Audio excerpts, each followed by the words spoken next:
Bitcoin était censé être un actif indépendant, une alternative au système financier actuel. Pourtant aujourd'hui, quand on regarde les marchés américains, le Nasdaq, le S&P 500, et quand on voit qu'il chute, Bitcoin il chute tout le temps, quasiment tout le temps, et souvent plus violemment. Donc dans cette vidéo, on va essayer de trouver pourquoi. Est-ce que Bitcoin est devenu dépendant des marchés américains? Est-ce que ça change quelque chose sur sa thèse, sur son idée de base? Est-ce que ça a toujours été comme ça, ou est-ce que ça a changé depuis une certaine année? Donc dans cette vidéo, vous l'avez compris, on va regarder la corrélation entre le Bitcoin et les marchés américains, donc concrètement le marché crypto et les marchés américains. On va voir comment c'était avant, qu'est-ce qui a changé, comment on peut ajouter ces informations à notre trading et à nos investissements. Allez, c'est parti. Déjà, qu'est-ce qu'une corrélation en finance? C'est une matrice qui va bouger entre -1 et 1. Concrètement, des actifs qui sont corrélés à 1, c'est impossible, c'est des actifs qui bougent tout le temps dans le même sens. Si on prend ici un actif A et un actif B comme ça, on a une corrélation de 1. A l'inverse, une corrélation de -1, c'est des actifs qui ont absolument un sens opposé. Un actif A qui monte comme ça et un actif B qui descend comme ça, c'est une corrélation de -1.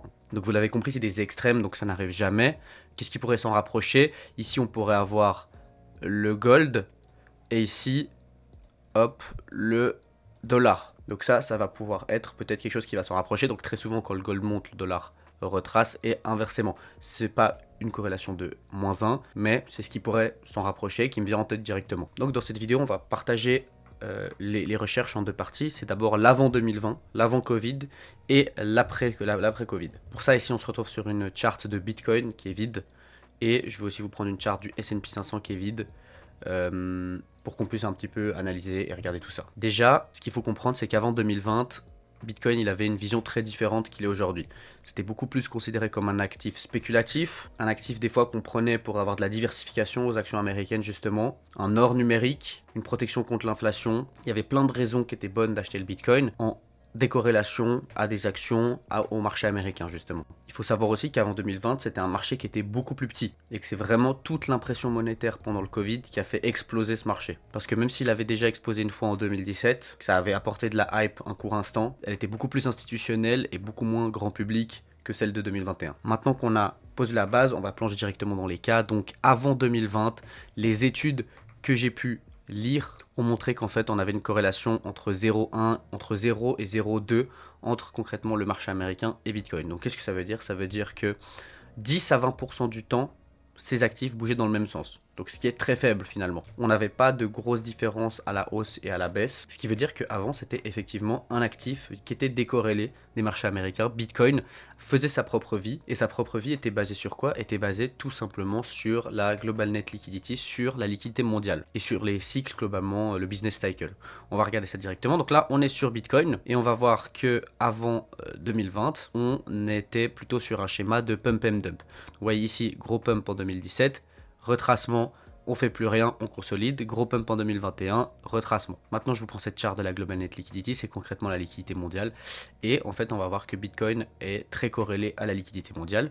Tout simplement, si on prend avant 2020, on était en quantitative easing, c'est-à-dire en politique donc de taux bas et d'impression monétaire. Tous les actifs aiment l'impression monétaire parce que quand on imprime du nouvel argent frais, il arrive quasiment tout le temps à la fin sur les marchés. Donc on voit qu'avant 2018, on était vraiment dans une politique de quantitative easing. Donc ici, on imprimait beaucoup d'argent. Ce qui a permis au Bitcoin, vous voyez, de faire son rallye, sa grosse performance ici. Ensuite, on voit qu'à partir de fin 2017, donc concrètement toute l'année 2018 et 2019, on a retracé. Si on prend la Global Net Liquidity, c'est idem. Vous voyez qu'ici, tout début 2018, on est rentré dans une politique de contraction monétaire. On n'avait plus du tout la même dynamique ici à la hausse. Forcément, Bitcoin en a été impacté, mais pas que Bitcoin, les marchés américains aussi. Vous voyez qu'ici, l'année 2017, pendant le quantitative easing, on a eu une belle performance du marché. Et qu'ensuite, on a eu un peu cette dynamique de mégaphone, un marché qui fait des sommets ascendants, mais à la fois des creux descendants. Ça, c'est une dynamique qui apparaît souvent quand on a moins de liquidité sur les marchés, quand on est un peu plus instable. C'est une dynamique qui est très piégeuse aussi pour les investisseurs et les traders. On voit qu'on ravale on vient prendre les stops sur les sommets, on ravale, on prend les stops sur les lows, on ravale. C'est pas une dynamique qui est cool, mais on voit que c'est aussi ça qui a été fait pendant l'année 2018-2019, concrètement pendant cette contraction de la liquidité. Donc la liquidité mondiale, elle touche pas que Bitcoin, elle touche bien sûr tous les actifs, mais beaucoup plus Bitcoin, parce que avant considéré, et toujours aujourd'hui, mais avant surtout considéré comme un actif purement spéculatif, c'est-à-dire que quand on imprime de l'argent et qu'on a une pile d'argent comme ça qui a été imprimée, eh ben, on peut se permettre de prendre plus de risques. Et si on peut se permettre de prendre plus de risques, on va forcément aller plus sur le Bitcoin. Il faut savoir aussi que vu que le marché était beaucoup plus petit, il fallait beaucoup moins d'argent pour faire exploser, exploser ce marché de manière verticale. On le voit aussi ici. Ici, c'est une charte Bitcoin contre S&P 500. Donc ce qu'il faut comprendre, c'est qu'on va comparer le Bitcoin au S&P 500. Donc on va voir ce que cette charte est sur le long terme à la hausse. C'est-à-dire qu'il vaut mieux, depuis le début de cette charte, donc depuis en tout cas 2017, mais depuis toujours que Bitcoin existe, il vaut mieux détenir du Bitcoin que du S&P 500. Puisqu'à long terme, bien que vous voyez qu'on a des gros pumps et des gros retracements, à long terme, le Bitcoin surperforme. Donc il vaut mieux en avoir en portefeuille que du S&P. Ça, c'est ce que cette charte est en train de nous dire. Mais concrètement, on voit que dans les périodes où justement on imprime de l'argent, comme par exemple en 2017, on a un Bitcoin S&P 500 qui part à la hausse. Donc même si les marchés américains performent, Bitcoin performe naturellement beaucoup plus. Et quand on est en période de quantitative tightening, donc on retire de la liquidité des marchés, le Bitcoin S&P 500 est en baisse. Forcément, la loi de l'attraction, elle s'applique aussi au marché. Quand quelque chose monte vers le ciel de manière verticale, et ben, il y a toujours un moment où il finit par redescendre. C'est pour ça que dans ces périodes qui deviennent un peu plus instables, même si les marchés américains beaucoup plus gros prennent assez cher, forcément les marchés plus risqués, eux, prennent encore plus cher. Et on voit, c'est pareil en 2020-2021. Donc là, on va venir à la deuxième partie de la vidéo, c'est l'après 2020, où on a une corrélation qui a bien changé, qui est toujours liée à la liquidité mondiale, mais qui est bien plus spécifique entre du coup Bitcoin et les marchés américains. L'après 2020, ce que j'ai pu lire, c'est qu'on a une corrélation moyenne à la hausse de 0,5. Donc concrètement, 50% du temps où le marché américain monte, Bitcoin va monter. Une fois sur deux. Par contre, une corrélation à la baisse beaucoup plus haute de 0,8 voire parfois 0,9. On a même certaines études qui parlent ici de 0,88. Donc, qu'est-ce que ça veut dire? Et vous allez voir que quand on aligne tout ça, ça devient à la fin assez clair. Après 2020, donc qu'est-ce qui se passe en 2020? On a ici en février-mars 2020 tous les marchés qui crashent, le crash Covid. Là, ça se voit sur Bitcoin et ça se voit aussi ici sur les marchés américains. Donc, crash Covid, on met les taux à zéro et on imprime plus d'argent qu'on n'en a jamais imprimé. On va le voir ici sur la Global Net Liquidity. Vous voyez, depuis février-mars 2020 jusqu'à fin 2021, on imprime, voilà, c'est complètement fou, donc la plus grosse impression monétaire de tous les temps sur un espace de temps aussi court.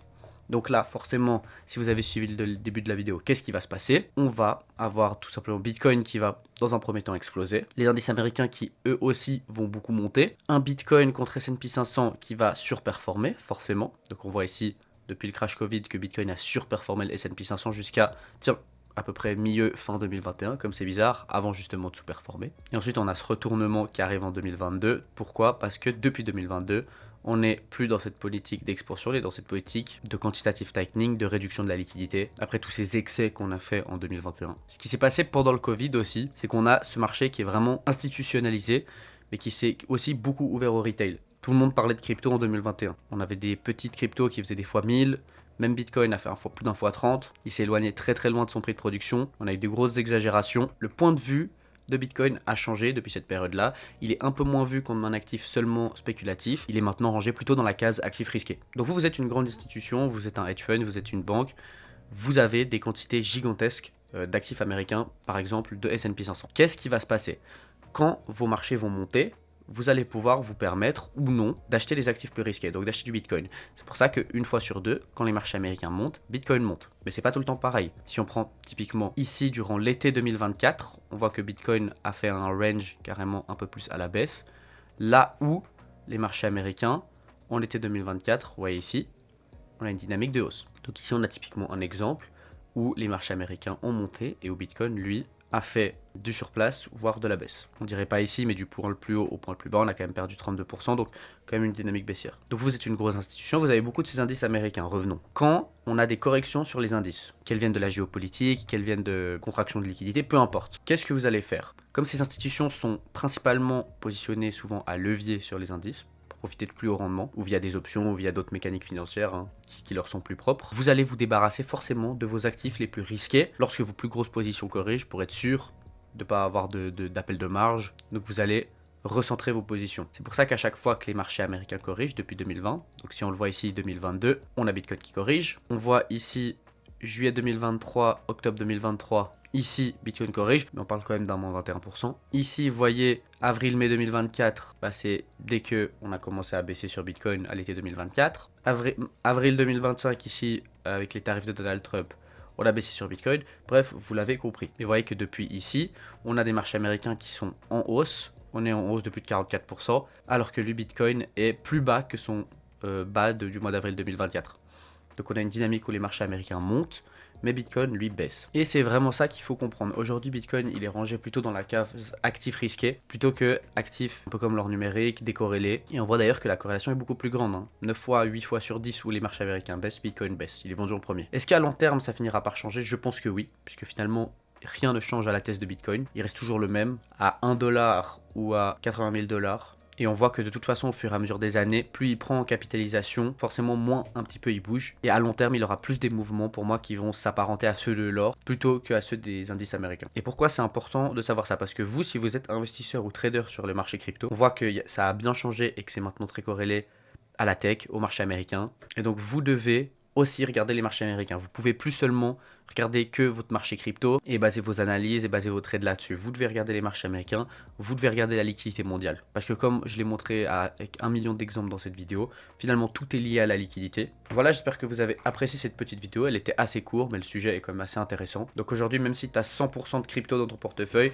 bah t'es quand même pas décorrélé du système. Et ça, je pense que c'est bien quand même d'en être conscient et de le savoir. N'hésite pas à me dire en commentaire ce que tu en as pensé de cette vidéo. On se voit bientôt pour une nouvelle vidéo. Ciao, ciao.